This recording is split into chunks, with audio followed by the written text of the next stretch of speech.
Hey guys, welcome back. Another podcast episode. This week I am going to the topic comes from a question that I got that I think is probably worth talking about and telling my story with. The question came from, it was an email that came, and the question was about regarding nutrition, feeding, supplements, that kind of stuff. And there's a few things. One of the things that, as a small business, we have been developing and in the process of working on a few projects over a couple years now. Some of them are supplement related. One of them is fish oil, which fish oil we've had available now for, I want to say we probably had it available going on a year. It's something that I didn't always use. Once I started using it, I have not come off of it. I feel like the benefits that I can see from it are pretty powerful, and I feel like I can't always see what's going on inside my dogs. I can't see what's going on inside my dogs, but I can see what's going on outside, and I do think they're directly related. So we're going to talk more on just overall general health stuff here in this podcast episode, but the question that spurred it was, a guy asked me, what are you feeding your dogs? And do you do any types of supplements? And so right now, I think I don't usually, and he said, you don't usually, I think in his comment was, you don't usually talk much about that. And I don't, because, I guess I don't know that I've had much news with it. I've always felt like I've had pretty healthy dogs, and I think a lot of it comes from genetics. But I also have probably studied what goes into them as far as food and if there are supplements involved, more so in the last couple of years than ever. And it's probably for a few reasons. One reason is because I have some aging dogs. I have some dogs that are they're getting old. Taylor turned 10 in August. Ellie's 8, going to be 9 this coming September. And Spry is 7, going to be 8 in December. So I've got a 7, an 8, and a 10-year-old dog. And I've heard a lot of people talking, and maybe I hear it all the time, but I don't necessarily hear it. Or I hear people saying stuff about it, but I'm not listening to it until it's one of those things that involves you. And so I've heard a lot of people more recently, and I'm actually listening to it, talk about dogs and aging effects. And it's maybe something I didn't want to think about, because I didn't want to think about my dogs getting to the age they are. Now, knock on wood, and I don't want to jinx it, but I've got very healthy dogs. Taylor being our oldest, I would say the last 2 or 3 seasons have been as good or better than any of her seasons in the field. I've probably hunted her more actively, put more miles on her, just worked her harder than I have probably in some of those middle years, which middle years I'm going to say were maybe that 4 to 7 years old. So I do think that I'm thinking about it more because I got these dogs that are just getting old, and I'm worried about, when I hear people talking about, life expectations and dogs going downhill, and, it seems like I'm maybe dodging that bullet a little bit, because I got 3 dogs in the 7 to 10 range that are really doing well. And so part of it I think is genetics. And then the other part of it I do think is I've paid more attention to is what you're putting in them. And so how are you fueling them? And that's one reason. The second reason I want to talk about this is because for the first time, I would say maybe in 20 years, 23 years, 24 years now, since I got my dog when I was in college. So it's been a little while. I haven't been faced with issues like I was recently when it comes to food. And so Máquina, our setter, which if you listen to the podcast, you kind of know Máquina, and if you don't, you'll be able to kind of, it's hard to miss her on our social sites. She's the apple of my eye. She's a really nice little dog. Setter, real good dog for me to learn on. Different style of training, different, all of that. But and we've documented that, I think, pretty well. We're starting into a third season of her training, um, as far as the series goes in our training library, and so very well documented to this point as far as training. I've struggled with her when it comes to some of her weight. And so ever since she was little, she's a small dog to begin with.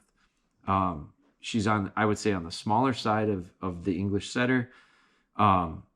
Very proportionate. She's built really well. Like her makeup that way is like very good. Like the way her structure and the way she's built and the way her front end and back end and everything is balanced.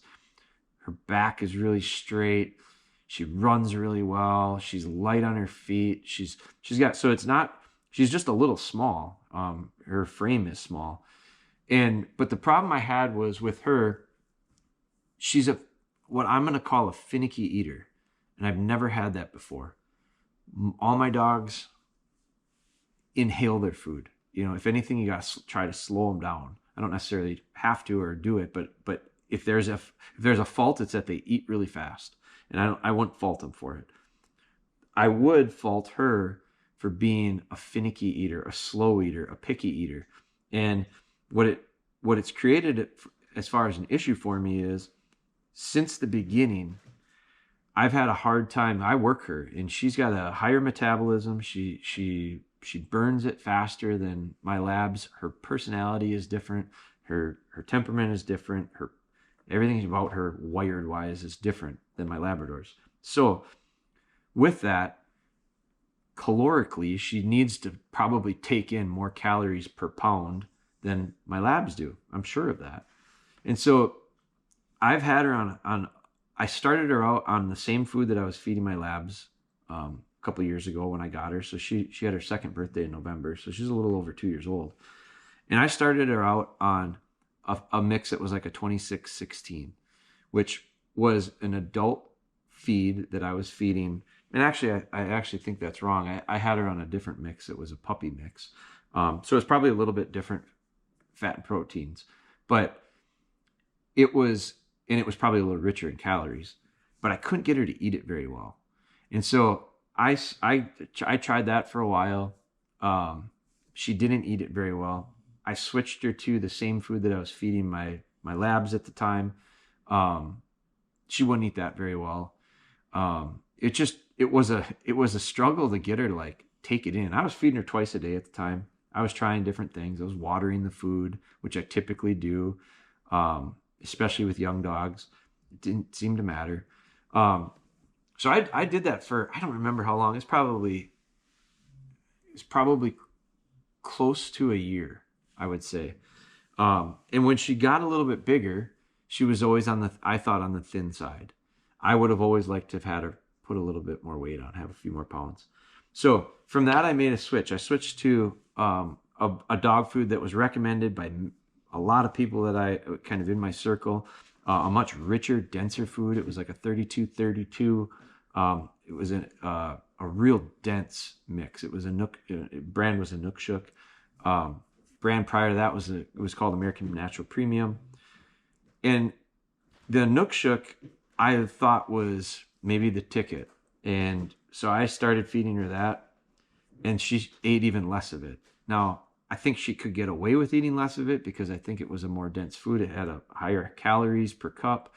And I don't have all those numbers in front of me of what those were, but like I thought I was feeding her about as hot of a food as I thought I could get at that point. And I just couldn't get her to eat it very good. And so I was trying different things. I was doctoring food up. I was adding stuff into it. I was trying to put some canned type foods into it, anything I could. And I went through a hunting season, that first hunting season, and hunted her quite hard, and she lost a lot of weight. She was pretty skinny by the end of it. And a lot of dogs do, and a lot of dogs do get that way, and I understand that. But it was like she wasn't big to begin with. So it was always kind of a pain in my neck to figure this out. I went last year, and so at the time I had my labs on the food that I had them on originally, and I had them feeding on that for a few years. I went up to Pine Ridge Grouse Camp last year, And I was there for a woodcock banding, and I brought Máquina with. And I had a couple lab puppies with as well, and we spent I don't know 3, 4, 5 days there, I guess, total. And while I was there, Jerry Havel took me aside, and we were talking about Máquina, and we ran her a little bit and all that. And he asked me what I was feeding her, and I told him my struggles that I was having, and I said, I'm having a hard time getting her to eat something, and it's that simple, like getting her to eat it. He said, "Hey, I got something for you to try." So he got me a bag of Eukanuba, and it was 30-20 performance. So it was a little bit there. It was a little hotter, what I would call a little bit hotter food. He said, "Try this," and so I did. I took a bag home, and he said, "Just try it, see what you think. This is what I'm feeding all of my pointers. A lot of guys around here are feeding it, associated with his lodge, and similar types of dogs, bird dogs." So I went home, and I held off on switching her. I forget why. I didn't want to switch her. I had a field trial I think I was running her in a few weeks. So I held off a little bit because I didn't want to make a food change at that point. I was kind of focusing on getting her ready for this. And so as soon as I got done with that, I tried it, and I did two things.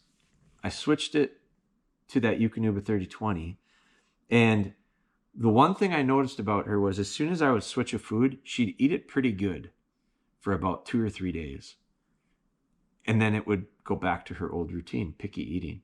And so when I switched to this 30-20, this Eukanuba Performance, she ate it really well. And I thought, well, I've seen her do this before, so I'm not going to quite get too excited too quickly.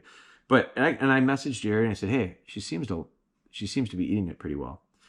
I didn't see, now what I do is I don't switch them cold turkey. So like, it takes me a while. That was the other problem, was by the time, and she's such a little dog, and by the time I switch her over, I don't want to tear her guts up. So I'll start with mixing like 50-50 at the most. I might actually do probably like 2/3, 1/3. So 2/3 of her old food, 1/3 of the new.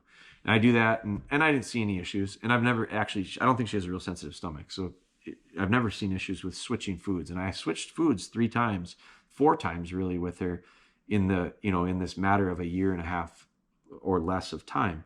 So I never really saw any struggle that way, but I did incrementally do it. So I'd go 2/3 old, 1/3 new. Then I'd go half and half. Then I'd go 3/4, 2/3 the new one and 1/3 the old. And eventually I switch her over.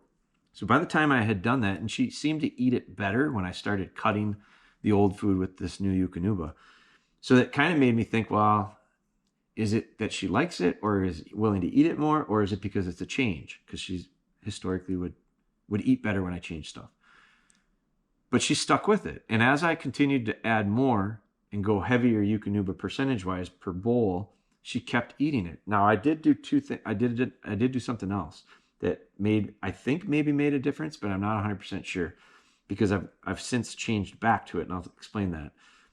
I started feeding her once a day. Prior to that, I was always feeding her twice a day. So I was basically taking a day's worth of food, cutting it in half, feeding it in the morning, which she never would eat. Or, she wouldn't eat it all. I'd take it away from her because I didn't leave free food to the dog, because I can't do that around this house. My labs will eat it all. So if they're not eating, I give them their window of time. If they're not eating, I pick it up. So I would give her some in the morning. She'd maybe nibble on it a little bit. She also had a really weird habit that when you put the food in a bowl for her, now she doesn't do this with Eukanuba, and I don't know why, but when I would put the food in a bowl for her, she'd nose it. She'd flip it with her nose. She'd spill the bowl. She takes her nose and she'd like rub it on, if I fed her on a pillow or a bed, she'd take her nose and she'd rub the bed like kind of aggressively, just rub her nose on it. And then she'll take their nose and flip the bowl and try to tip it over. And then if she tips it over and makes a mess, and I got to pick it up, she'd pick at it a little bit. She'd maybe eat a few pieces of kibble. So she's a weirdo when it comes to this. Now, when I started putting the Eukanuba in, she didn't fool with it anymore and play with it. She actually ate it. And so what I saw was when I switched her to the Eukanuba, I quit putting it in half in the morning, half at night, and I started feeding her the full amount of food for a day, which at the time for her was about 3 cups. I started doing it all at night, and I put it into her crate with her at night, and she'd usually start eating it, but she wouldn't always eat it in one sitting. But I'd leave that food in there overnight, and by the time I woke up in the morning, it'd be gone. And so I knew she was getting the full 3 cups that way, and she was getting it within a 24-hour period. Now, that was promising to me, because I was at least getting the total volume of food into her, and she was eating it, and relatively consistently, and not fooling around with it, not making a mess. So I was pretty happy with that. Now, since then, I've started to actually, and that started, that was late spring, early summer, and all the way into fall. Now, when I started feeding her in the fall, activity level obviously goes up with her, because I hunted a lot more than I trained with her. And so I did see a correlation with activity and her appetite. The more she ate, the more she worked out, the more she ate. That was easy to see. That was with all food. But what I started to do is because I kind of started researching this stuff through the resources with Eukanuba, because I was interested in why does this seem to be working better for me? So I started asking more questions. I got on a couple calls with them. I talked with them. And one of the things that they said to me was, if you can, I would feed her a little bit in the morning, especially if you're going to hunt her. Not necessarily right before you take her, and don't feed her a whole bunch, which she wouldn't eat a whole bunch anyway, but give her a little bit in the morning. And a lot of times what would happen is I would duck hunt in the morning, grouse hunt mid-morning. So what I would do is feed them when I got up early to duck hunt. And then she'd stay in the kennel for a couple hours before we'd ever get to the field to grouse hunt. So I started doing that, and I ended up being able to up the total cups, which she could use more. 3 cups, I think it was about 3 cups is what I was feeding her. She could take more. Like, she wasn't getting heavy. She still wasn't big, but she wasn't losing weight. And so I ended up going from, now this is going to sound silly, but I put about 4 pounds on her from when I started feeding her up until fall. 4 pounds doesn't sound like a lot, but like, she was only 29 pounds. So I got her up to about 33. I don't think I ever got her to 34, but it was for sure 33. She was for sure 33 pounds when the season started. Then what ended up happening was she did not lose it through the hunting season. She kept it on, and I actually finished the season about where I started her weight-wise. Now, I haven't weighed her recently. We're into February now. I haven't weighed her in the last month. She has not worked out much in January. January's been a pretty flat month for her. But I would say that she's probably right there at 33. I don't know that she's any heavier. But I share this all with you because it's the first dog that I've struggled with this type of an issue.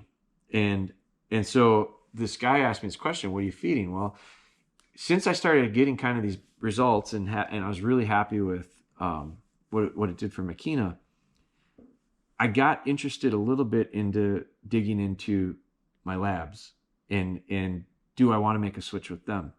And so what I found was with Eukanuba, after talking with them, I decided to try it. And the 30-20 was definitely not. So what I ended up doing with her, with Máquina also is, since the season, I have switched her. I'm not on 30-20 with her anymore. I switched her to puppy. So she eats the puppy really well. I think it's a 26-16. I'm pretty sure that's what it is. But it's this Puppy Pro. And I have her on that. And I also mix it with a regular puppy. So I've got a couple. So I went and I bought a couple different types of the food. And here's where it was interesting to me was, if you look at the ingredients and you look up the makeup of the Eukanuba food, I'm able to switch her, and I found out that I can switch my labs on it too. So I switched my labs over to it. and I put them on. It's not a 30-20, it's one underneath that, but it's an adult feed. And I put I should have this stuff up on the website right now. I put Ellie on a feed called Sprint, which was a little bit less. And so what I was able to do with her, it's a little bit less on fats and proteins. What I did with her was I was able to feed her the same amount cups wise, but it was less calories. And Ellie struggles with her weight. Ellie puts weight on really easily, especially since she had puppies. She just puts it on really quick and really easy. And I was struggling with her because felt like I had to feed her so little that she was always hungry, really hungry. And Taylor's kind of that way too. Spry is not so much. Spry is the one that's 7 years old. She's still quite athletic. Doesn't put the weight on quite as quick. But Taylor and Ellie will. So I ended up putting her on this Sprint, and I was able to feed her basically the same amount, which I felt like helped her not feel so hungry. But it was giving her less calories, and she just her weight wise, she looked a lot better. Now, the other thing that I liked about it was when I have switched foods in the past, partly because I started to see negative effects when it came to their coats. And if I see stuff with their coats, I know stuff's going on inside. It's a really easy indicator. If you see stuff with the nails and the coats and their feet, there's stuff going on inside that probably is off as well. And now this is where some of these supplements can come in. I do supplement with fish oil. I put fish oil on all of our dogs' food. I've got several people that I really know and trust that have been doing it for years. And we worked with this company up in Canada, and we've got another product that we're coming out with very soon.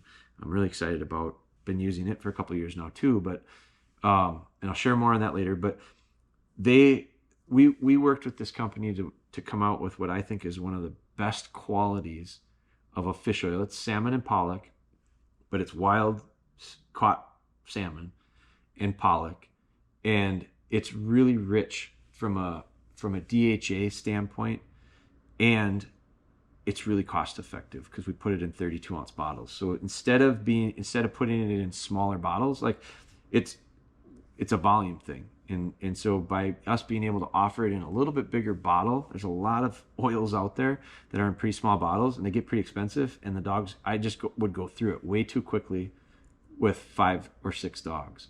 And so for me to have a 32-ounce bottle, I go through a 32-ounce bottle. 1 month lasts one dog for me probably close to 3 months.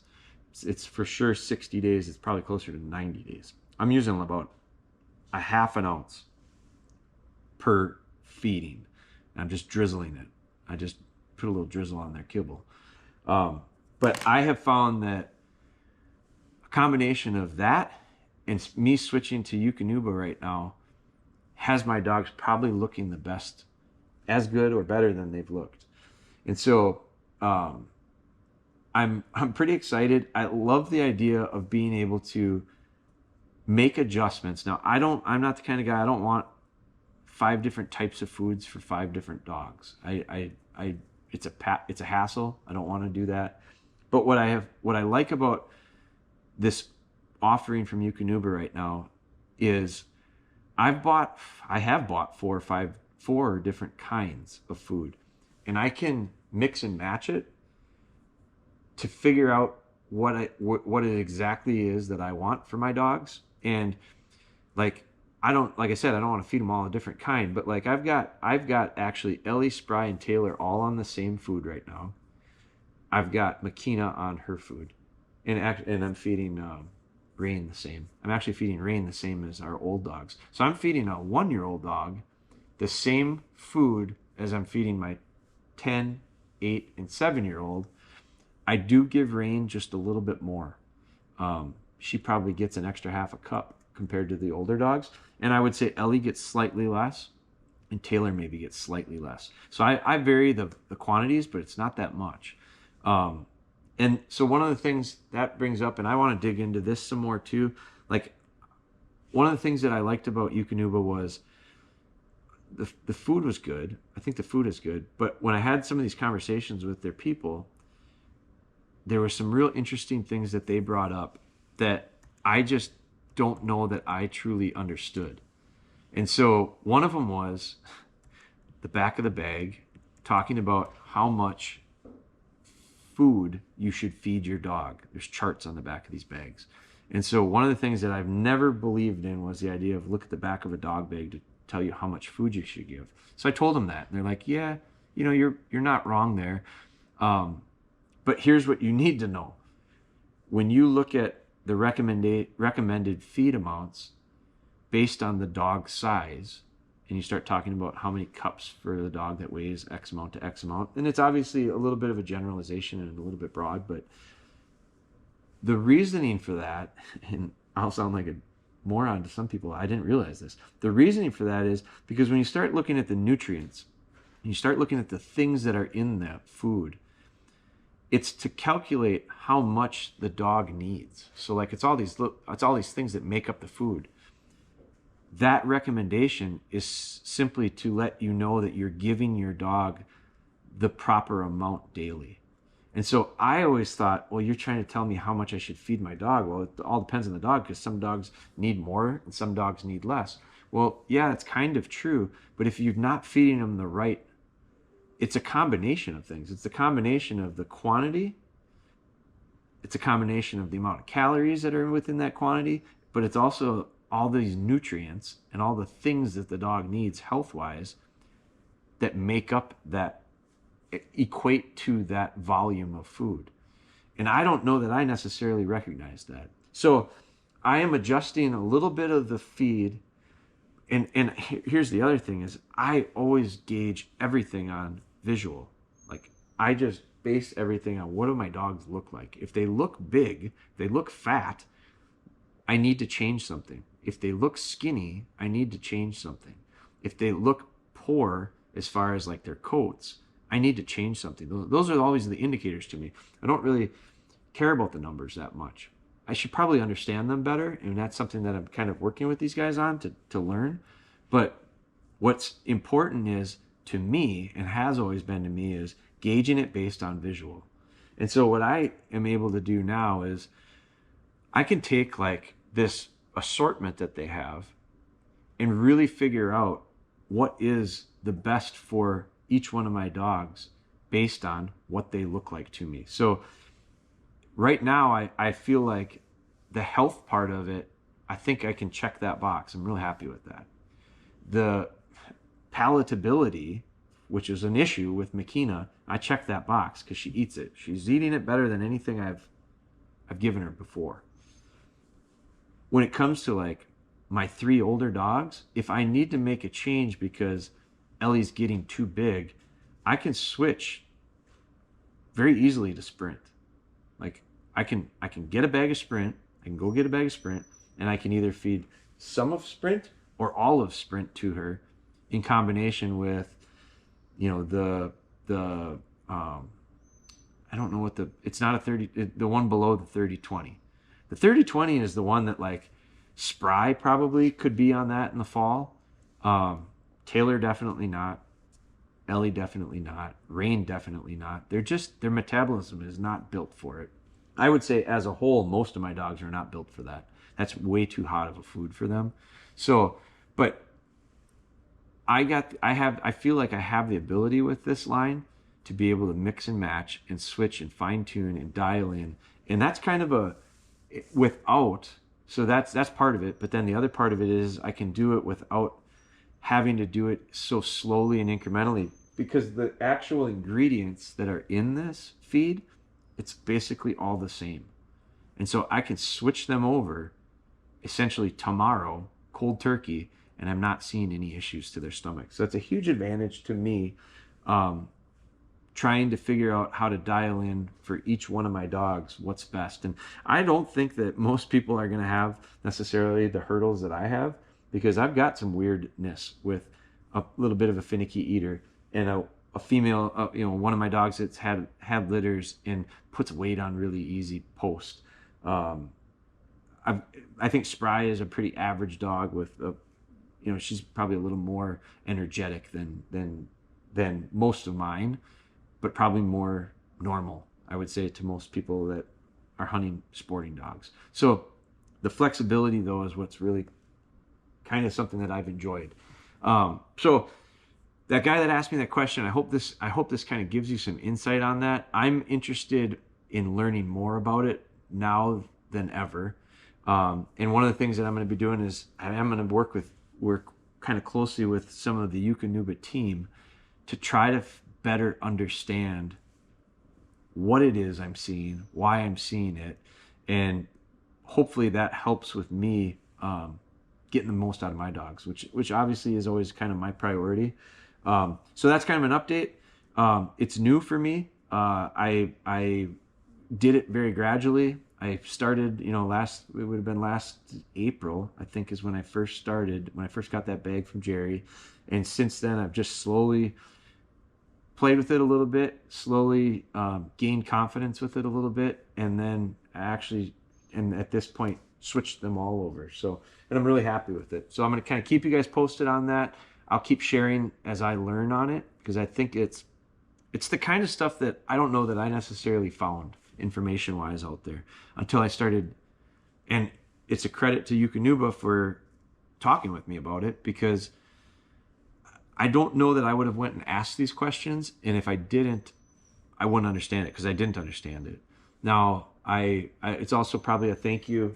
I got a puppy that brain's whining behind me here and has to go out, but it's a thank you to Jerry at Pine Ridge as well, because he's the one who kind of pushed me to try it, and it was, you know, it ended up being a really, really good fit for me. But it's something that I don't know that I've heard anybody else talk about it this way. I've heard people tell why they like this and they like that, and everyone has their own reasons for doing certain things. I'm buying the food. I bought the bags. I tested the bags. And I just want to share, I do want to share what I think works well for me. And so this is kind of a good way of doing that. So I hope this helps. There'll be more to come on it. There'll be more as I find out more. There's more as I continue to kind of dig into it with the people at Eukanuba. I listened to a couple podcasts. There was a couple podcasts that I found out there that they had some of their veterinary. They have like people on staff that are, I think they're vets, and do some of their studies. I've been doing some interesting research on some breeding stuff, and the place that I breed our dogs is Veterinary Village, and Dr. Marty Greer, who's pretty well known for the breeding stuff. I've listened to her talk a lot about the health part of it when it comes to fertility. One of the foods that she's recommending is Eukanuba. She recommends a few of them, but it all has to do with the testing that they're doing on certain things. So that was a confidence builder for me. But there's a lot of stuff out there that I've listened to a few podcasts that have created more questions for me and answered some questions for me. And the questions that were created, my attempt is to try to dig into them and get the answers, and then I'd like to share them with you, because I feel like it's interesting stuff that probably is shared maybe a little differently how I do it, because I don't really care about anything but what's best for our dogs, and sharing that, and hopefully that helps other people. So I'm gonna let this puppy out. She wants to go, and they're hungry too, so I will be feeding dogs. But thanks guys for listening. If you like these podcasts, please do us a favor wherever you're listening to them. If you'd subscribe to it, if you'd share it with someone that you think it might help, if you'd leave us a rating, all that stuff, especially if it's positive, all that stuff helps us grow and get in front of other people that are similar to you. And ultimately that helps us accomplish our goal, which is help more people. So thanks guys. I really appreciate your support, and we'll continue to bring these to you.